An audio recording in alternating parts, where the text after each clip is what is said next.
भगवान कृष्ण ने, नन्हे से बालक कृष्ण ने जब देखा पूतना को, देखते ही तुरंत अपनी आंखों को बंद कर लिया। डर गए क्या? बोले डरे नहीं तो।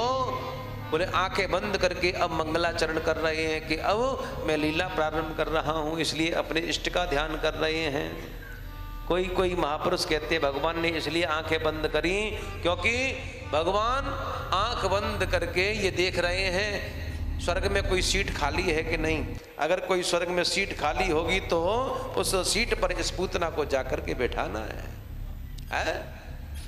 उस सीट पर पूतना को जाकर के बैठाना है, इसलिए वो नेत्र बंद करके देख रहे हैं। सुखदेव स्वामी वर्णन करते हैं, परीक्षित बड़े ध्यान से सुनना।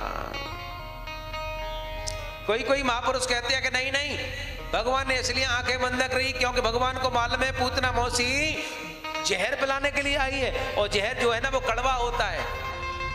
जहर जो है कड़वा होता है।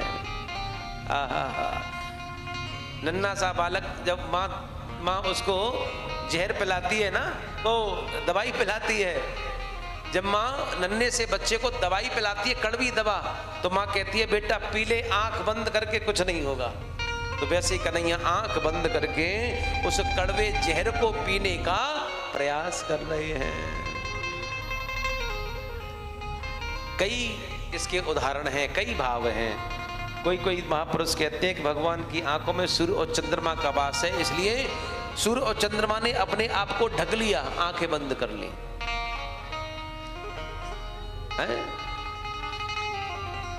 कोई कोई कहता है कि भगवान कृष्ण ने शंकर जी को बुलाया और कहा बाबा आपको जहर पीने की आदत है, इसलिए आप आ जाओ, जहर जहर आप पीते जाना और दूध दूध हम पीते जाएंगे। इसलिए शंकर जी का ध्यान किया कृष्ण ने। अंत दुगत्व आंखें बंद करी, और जैसे ही आंखें बंद करी पूतना ने कन्हैया को गोद में ले लिया।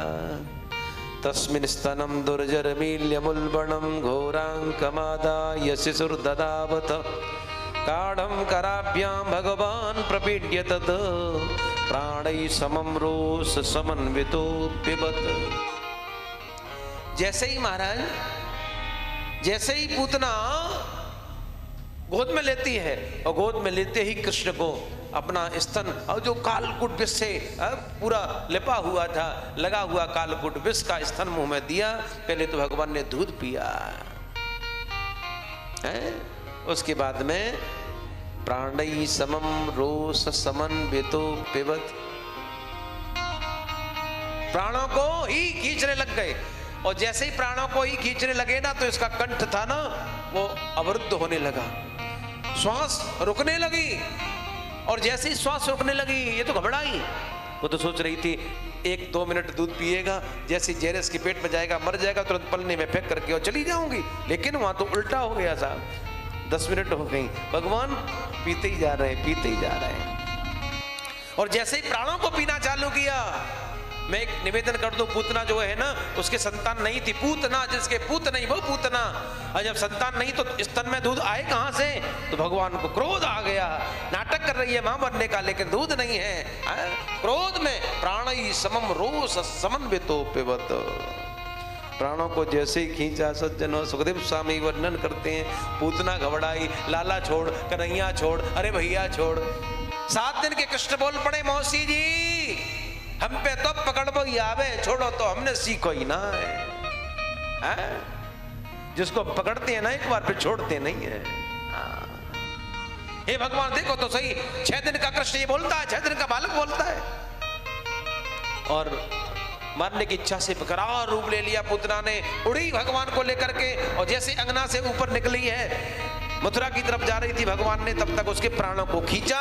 और जैसे ही प्राणों को खींचा, महल के पीछे की तरफ धड़ाम से पूतना जाके गिर पड़ी, महल के पीछे जाकर के गिर पड़ी साहब। और जैसे गिरी, गिरते गिरते उसके प्राण तो पहले ही खींच लिए थे, मर गई। भगवान उसके वक्षस्थल पर बैठे। जब आवाज हुई, समस्त व्रजवासियों ने देखा ये आवाज कहां से हुई। देखा अरे ये तो भैया पूतना है, कैसे यहां आ गई।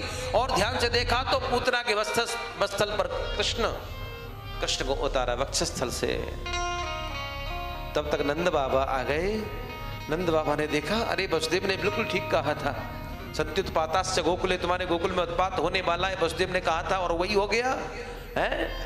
नंदरानी यशोदा को डांट लगाई, फटकार लगाई, अरे यशोदा तूने जब पूतना को घर में कैसे घुसनो दिया?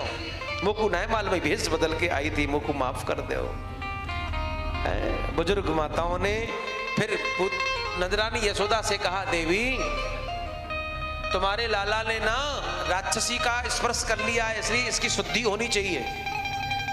तो गोमूत्रेण स्नापयित्वा पुनर्गोरजसार्भकम, सबसे पहले गौमूत्र से स्नान कराया, फिर गाय माता के चरणों की धूली ली और लाला के सर पे पोत दी।